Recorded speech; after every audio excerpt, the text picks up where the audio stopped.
Hey guys, welcome back to the channel. This is Sai dental blogs. तो आज हम बात करेंगे स्टेज 3 ओएसएमओ के बारे में। वीडियो स्टार्ट करने के पहले ये आप क्लिप देख लीजिए। So as you can see here, the mouth opening is only around 10 to 15 mm and there is restricted tongue movements. tongue टा बाहर करूँगा, tongue टा बाहर कर देंगे पूरा. So there is loss of papillation on the dorsal aspect of tongue, and you can see here some white patches which are there of OSMF.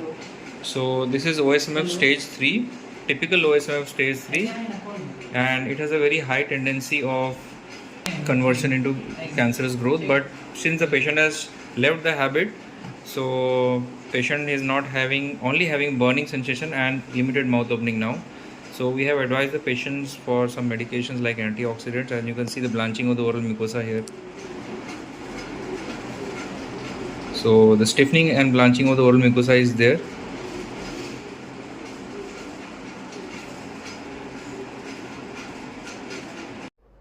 तो guys, हमने इस केस में देखा कि पेशेंट स्टेज 3 ओएसएमएफ से सफ़र कर रहा है और पेशेंट के मन में काफ़ी डाउट्स थे।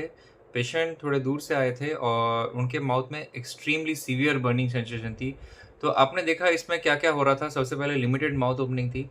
अब हर केस में ज़रूरी नहीं है कि माउथ ओपनिंग आपकी बिल्कुल कम हो जाए स्टेज 3 स्टेज 4 में। कभी कभी ऐसा भी होता है कि स्टेज 3 में माउथ ओपनिंग ठीक ठाक रहती है, लाइक 2 फिंगर माउथ ओपनिंग रहती है, 2 to 3 फिंगर, लेकिन टंग और ओरल म्यूकोसा के दूसरे पार्ट्स में बहुत ज़्यादा इफेक्ट रहता है। जैसे कि आपने इस केस में देखा, टंग में जितना भी उसके टेस्ट बड्स थे पेशेंट के, जितना भी टेस्ट करने वाले सेंसेशंस वाले बड्स थे, सारे खत्म हो चुके हैं। लॉस ऑफ टेस्ट सेंसेशन बिल्कुल कोई भी टेस्ट पेशेंट को नहीं आता है। ओनली कुछ भी खाता है पेशेंट तो एक्सट्रीमली ज़्यादा सीवियर तीखा लगता है पेशेंट को, बर्निंग सेंसेशन होती है, पेशेंट को ना कुछ स्वाद आता है। और आप देख सकते हैं कोई भी हमारे टंग में जैसे कि दाना दाना जैसे कि फिलीफॉर्म पैपिले रहते हैं और different type of papillae like circumvallate, foliate, ऐसा कुछ भी नहीं था। टंग पूरी बॉल्ड हो चुकी थी।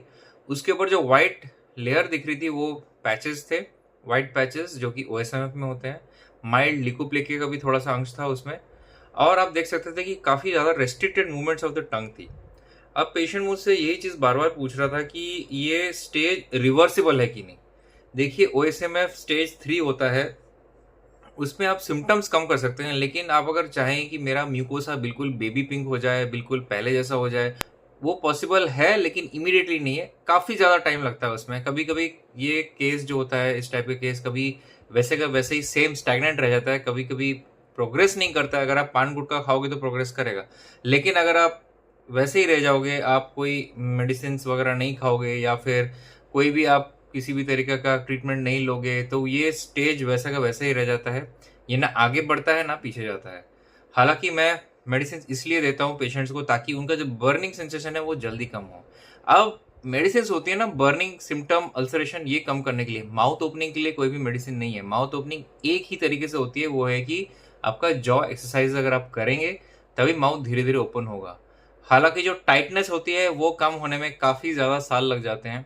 इनफैक्ट 5 to 10 ईयर्स तक लग सकते हैं, और इसके बारे में ज़्यादा सोचना नहीं चाहिए। अगर आपको हो चुका है तो आप सबसे पहला काम करिए कि गुटखा बंद करिए, पान मसाला कोई भी हैबिट छोड़ दीजिए। इवन अल्कोहल भी छोड़ना पड़ता है, क्योंकि अल्कोहल का भी इफेक्ट्स रहता है ओरल कैंसर के प्रोग्रेस में और ओएसएमएफ के प्रोग्रेस में। तो ओएसएमएफ तो है एक premalignant lesion and condition, जिसका दूसरा नाम पोटेंशियल मैलिग्नेंट डिसऑर्डर है। मतलब कि ये सब अगर डिजीज आपका हो जाता है, आपका जो प्रोबेबिलिटी है कैंसर होने का, ओरल कैंसर, वो थोड़ा बढ़ जाता है। तो इसीलिए हमको सारा हैबिट्स इमीडिएटली छोड़ना चाहिए। अगर आप बोलेंगे कितने साल में रिकवर होता है, ये बताना हर केस में अप्रॉक्सीमेटली जितना साल आपने गुटखा खाया है उससे आप इंटू 4 या 5 टाइम्स कर दीजिए, उतना साल उसको रिकवर होने में लगता है। It takes a lot of time to recover, क्योंकि हमारा माउथ इतना सेंसिटिव हो जाता है कि हम कुछ भी खाते हैं तो सीवियर बर्निंग और सिम्टम्स, इन्फ्लेमेशन, ये सब होती रहती है। अब इसका इलाज क्या है? इलाज हमने पेशेंट को एंटीऑक्सीडेंट दिया। सबसे पहले हमने उसका करक्यूमिन से दिया। जैसे कि बहुत सारे मेडिसिन अवेलेबल हैं जो कि lycopene 8000 micrograms, black grapes seed extract और लाइकोपिन और करक्यूमिन का कॉम्बिनेशन दे सकते हैं।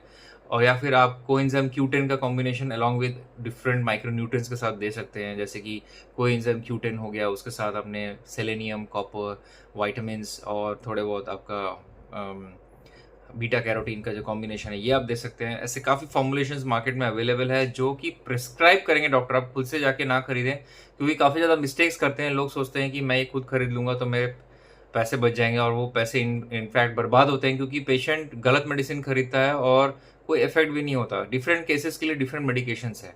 जो मेडिसिन आप में काम आएगी ऐसा ज़रूरी नहीं है कि ये मेडिसिन दूसरे बंदे में काम आएगी। तो हमेशा डॉक्टर्स प्रिस्क्रिप्शन से ही मेडिसिन लें, क्या पता कौन सी मेडिसिन आपको किस टाइप को रिएक्ट करे।